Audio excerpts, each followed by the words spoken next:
Today we'll be talking about making a fist and all that entails. The human hand is composed of a series of very complex, small bones. These are the striking points, that's the area of bone alignment. We'll go over that. Our bodies are fragile, but as fragile as they are, how is anyone capable of doing this? Or this? Well, two things, conditioning and bone alignment. Let's talk about the fist. Now, this is how you close a fist. Make sure your thumb is on the outside. Now, those two big knuckles are the ones you will be striking with. Let me highlight those for you. Those two right there, from your index finger and your middle finger. The reason being, those two knuckles are connected most securely to the rest of your hand, which is connected directly to your wrist, which of course is connected to your forearm, like this. Impact is sustained a lot better that way. It makes your hand stronger if you hold your fist in that position. Here's the hand. Here's basically how the knuckles connect to the radius and the ulna. Now if you strike with your other two knuckles, the small ones, you'll notice they come off at an angle and you will break your hand. There are two basic strikes with the fist, vertical strike and horizontal. One isn't better than the other. It's just, that's the way some people prefer to do it. I like both. Please do not ever hit your hand with a hammer like this.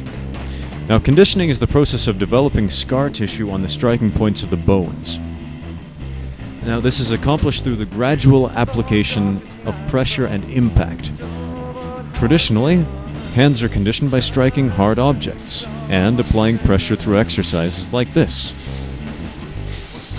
My personal preference is simply using a heavy bag.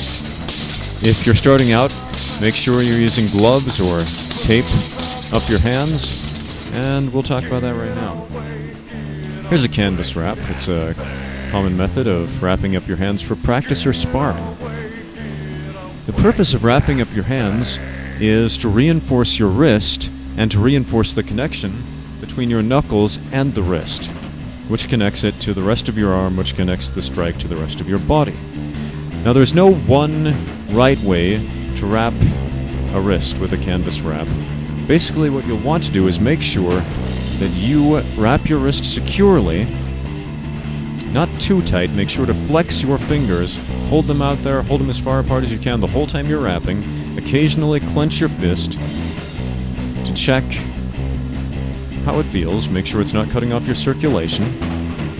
Here's an alternate way of wrapping your wrist with a longer wrist wrap. With this method, the canvas wrap will actually go in between several of the fingers. Specifically, the index finger, the middle finger, and the ring finger. Never, ever, ever put a canvas wrap in between your pinky and your ring finger. The reason being, those two knuckles are angled off to the side, and so when you are attempting to reinforce them, it will actually cause injury and possibly even break those fingers upon impact. Do not do that. So, again, the purpose of this wrap is simply to connect the wrist and the knuckles and reinforce the wrist especially. Taking special care not to wrap between those two fingers on the end. To tape up the hands, you'll need several tools. First of all, get a roll of underwrap or gauze, a pair of tiny sharp scissors for cutting. Sorry, I don't have any actual gauze on me. That's ideal for boxing. Underwrap is great for any combat sport, but gauze is great for boxing. And of course, a roll of tape. You can get one of these for about $1. If you're paying more for that, you're probably getting hosed. Cut several of the strips of tape in half and set those aside for later. You'll need 3 for each hand. Next, take the underwrap out, wrap it around your wrist, wrap it around the top of your hand, basically cover all of the skin on your hand that you will be wrapping up with tape. This isn't so much to reinforce your hand as it is to make it easier to cut the tape off once you're finished fighting. Now, most state athletic commissions, whether they govern boxing, mixed martial arts, kickboxing, Muay Thai, etc., have one rule in common, which is the underwrap and the tape are not allowed to cover the knuckles. So if you've done that, make sure to peel it back, so that your knuckles are not covered. That is illegal. Next, take out the tape. The primary purpose is to wrap up the wrist and to reinforce that. Everything else is auxiliary. So, not being too tight, reinforce that wrist, and then connect it to the top of the hand, taking special care not to cover the knuckles. Again, that's illegal. The most common injury in combat sports is injury to the hands and the wrist. So, a good tape job can help prevent that. You can go around the thumb if you like. That's ideal for boxing or kickboxing. Although it does limit the mobility of your thumb a little bit, so you might want to take that into consideration if you use your hands a lot for grappling and mixed martial arts. When you finish the preliminary tape job, take out those tiny strips of tape and put one between each finger, connecting the top of the wrist to the bottom of the palm. When you're using tape, it's okay to go between the pinky and the ring finger because the tape is not nearly as thick or as jarring as the canvas wrap.